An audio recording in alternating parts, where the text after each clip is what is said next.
Welcome to Headline Hub Updates. Subscribe and press the bell icon for more updates.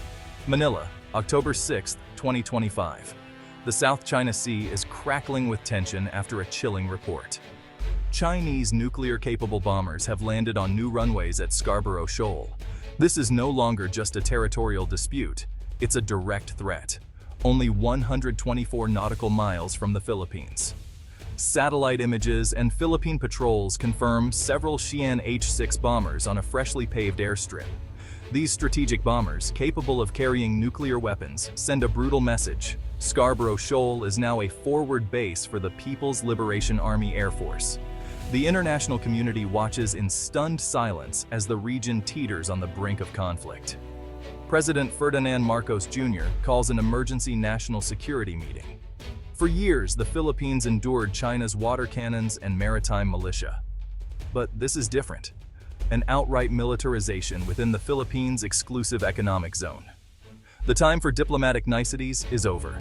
The Philippines must respond decisively. Beijing's move is a calculated test of Philippine and U.S. resolve, placing a knife at Manila's throat. Instead of cowering, the Philippines steels itself for confrontation. The crisis at Scarborough Shoal is about more than rocks in the sea. It's about the future of international order and the right of smaller nations to exist without fear. The stakes have never been higher. The dragon is no longer at the gate. It's in the backyard. The world holds its breath as the Philippines prepares to defend its sovereignty.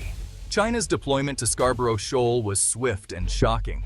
Under the guise of a naval exercise, China moved Xi'an H-6K bombers into place, aircraft with the range to strike anywhere in the Philippines and even U.S. bases in Guam. Intelligence confirms these bombers are armed with YJ-12 anti-ship cruise missiles, supersonic carrier killers that threaten any vessel in the area.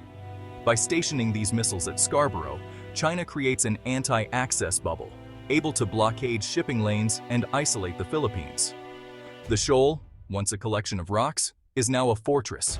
A 3,000-meter runway, hardened shelters, and advanced radar installations.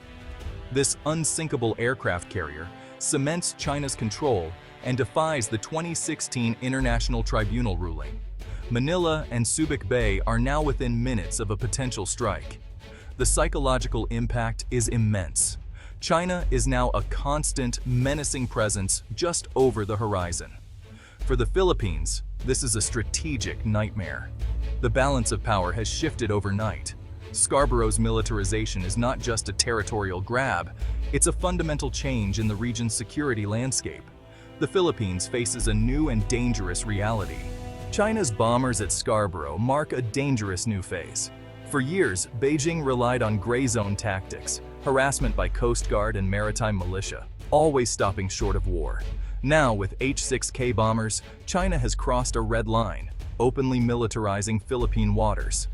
Scarborough Shoal lies well within the Philippines' exclusive economic zone, as affirmed by the 2016 Hague Tribunal. China's new base, combined with its other island fortresses, forms a strategic triangle, projecting power across the South China Sea. This waterway is vital for global trade. China's control could disrupt commerce and challenge freedom of navigation. The threat is regional, with global implications. The Philippine military, outmatched, must now plan for large-scale air and missile attacks. The nation's survival depends on adapting, innovating, and rallying international support. The stakes have never been clearer. The Philippines didn't back down. It launched a multi-pronged response. The military went on high alert, intensifying patrols and shifting focus to external defense. Manila strengthened its alliance with the U.S., invoking the Mutual Defense Treaty and expanding joint exercises with America, Australia, and Japan. The Philippines built a coalition, reaching out to Southeast Asian neighbors and global partners like France and the UK, who sent naval vessels to uphold freedom of navigation. The message: this isn't just a US-China rivalry, but a fight for the rights of all nations. Manila's most innovative move was assertive transparency, documenting every Chinese provocation and sharing it with the world. Journalists embedded on patrols, real-time photos and videos exposed China's bullying tactics. The world saw the reality behind Beijing's narrative. The Philippines couldn't match China's military, but it could win the battle for global opinion. Assertive transparency became a powerful weapon.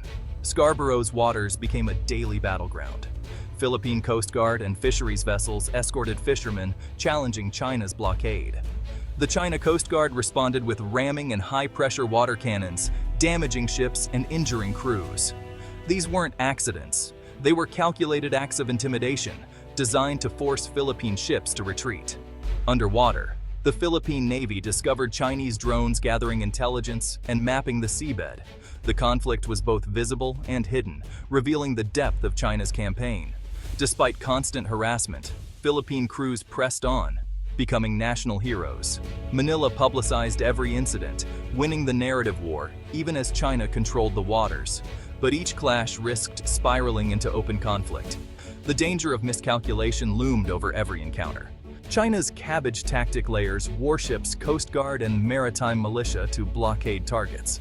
The outer ring, ostensibly civilian fishing boats, are actually government-controlled, coordinated with the military. This gray zone strategy creates dilemmas: respond forcefully and risk escalation, or do nothing and cede control. China uses lawfare, passing domestic laws and pushing pseudo-legal claims to justify its actions. The goal? Exhaust the Philippines, normalize aggression, and make resistance seem futile. It's a long game, winning without fighting, wearing down Manila's will.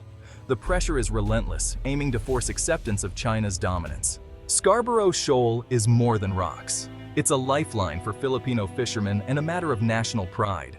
Losing access is an economic disaster for thousands of families and a blow to sovereignty. Strategically, the shoal's proximity to Luzon threatens the Philippines' heartland, allowing China to monitor and potentially blockade Manila and Subic Bay. For China, Scarborough completes its strategic triangle, enabling control over the South China Sea and access to vital resources. The shoal's symbolic value is immense for both nations. Neither can afford to back down. For the Philippines, it's survival. For China, it's a step in its quest for regional dominance. The stakes are sky high. This is one of the world's most dangerous flashpoints. The risk of conflict is ever present. The Philippines' most effective weapon wasn't a missile, but a camera. Assertive transparency changed the game. Every act of Chinese aggression was broadcast worldwide within hours. The world saw the courage of Filipino crews and the scale of China's coercion. International sympathy and support surged for the Philippines. At home, the campaign united the nation, turning the West Philippine Sea into a matter of national pride. The government gained political space to invest in defense and deepen alliances, but the strategy raised the stakes. Each viral incident fueled demands for a tougher response. China, embarrassed by the exposure, doubled down on aggression. Assertive transparency won global support, but also locked both sides into a cycle of escalation. As of late 2025, the Scarborough crisis remains unresolved. Chinese bombers still occupy the shoal, Philippine patrols continue, and confrontations persist. The world watches, fearing a miscalculation could spark open conflict and draw in major powers. Three scenarios loom: escalation to war, a diplomatic breakthrough, or a tense, managed standoff. The most likely outcome is a frozen conflict, both sides locked in a long-term struggle for influence. Scarborough Shoal is more than a territorial dispute. It's a test of the global order. Will international law prevail, or will might make right? The fate of this small shoal could shape the future of the 21st century.